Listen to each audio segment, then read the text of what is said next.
यवतमाळ जिल्ह्यातील नागरिकांच्या आरोग्याशी थेट खेळ करणारा गंभीर प्रकार लोहारा MIDC मध्ये उघडकीस आला। अन्न प्रशासनाने बोगस आणि भेसळयुक्त खवा पेढा तयार करणारी फॅक्टरी सील केली। या कारवाईत 50 ते 70 हजार रुपयांच्या किमतीचा बोगस माल जप्त करण्यात आला असून फॅक्टरीकडे कोणताही वैध परवाना नव्हता। याशिवाय 18 वर्षाखालील बालमजूर काम करत असल्याचा धक्कादायक प्रकार समोर आला। अन्न सुरक्षा अधिकारी अमित कुमार उपलप यांनी माहिती मिळताच तत्काळ तपासणी केली। प्रत्यक्षात पाहणी दरम्यान फॅक्टरी सील करण्यात आली। लोहारा पोलीस ठाण्याचे ठाणेदार रोहित चौधरी यांनी कारवाई केली। जनतेच्या आरोग्यासाठी घेतलेला हा ठोस आणि धाडसी निर्णय सर्वत्र स्वागत योग्य आहे। आज लोहारा पोलीस स्टेशन हद्दीमध्ये MIDC या भागामध्ये एक बेकायदेशीरपणे कुंदा आणि पेढा बनवण्याची माहिती सामाजिक कार्यकर्ते कृष्णा पुसनागे, पंढरीनाथ पाडे आणि सचिन मनवर या 3 सामाजिक कार्यकर्त्यांना मिळाली। त्यांनी ती आमच्यापर्यंत माहिती कळवली। त्यावरून फूड अँड ड्रग्ज या पथकासह आपण या ठिकाणी कारवाईसाठी आलेलो आहे। फूड अँड ड्रग्जने सदर घटनेची पाहणी करून यामध्ये बेकायदेशीरपणे ज्या काही गोष्टी चालू आहेत त्याचा पंचनामा करून या ठिकाणी कायदेशीर कारवाई सुरू आहे। आज आम्हाला आमचे असिस्टंट कमिशनर महाजन साहेब यांनी कळवल्यावरून की MIDC एरियामध्ये बोगस कुंदा आणि खवा बनवले जात आहे, आढळून आला आहे। त्यावरून मी आणि आमची FDAची टीम इकडे आलो।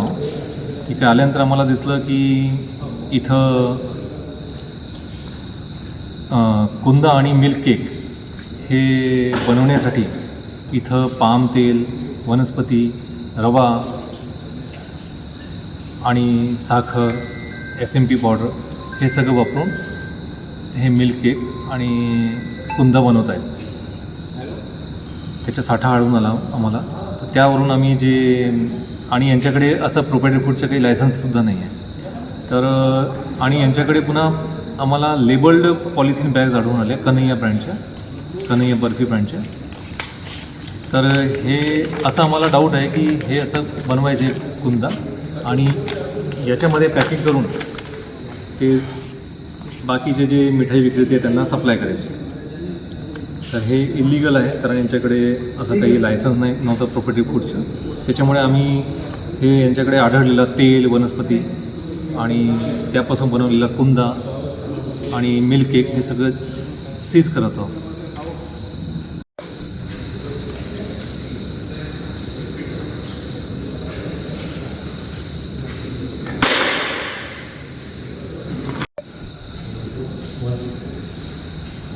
पाटे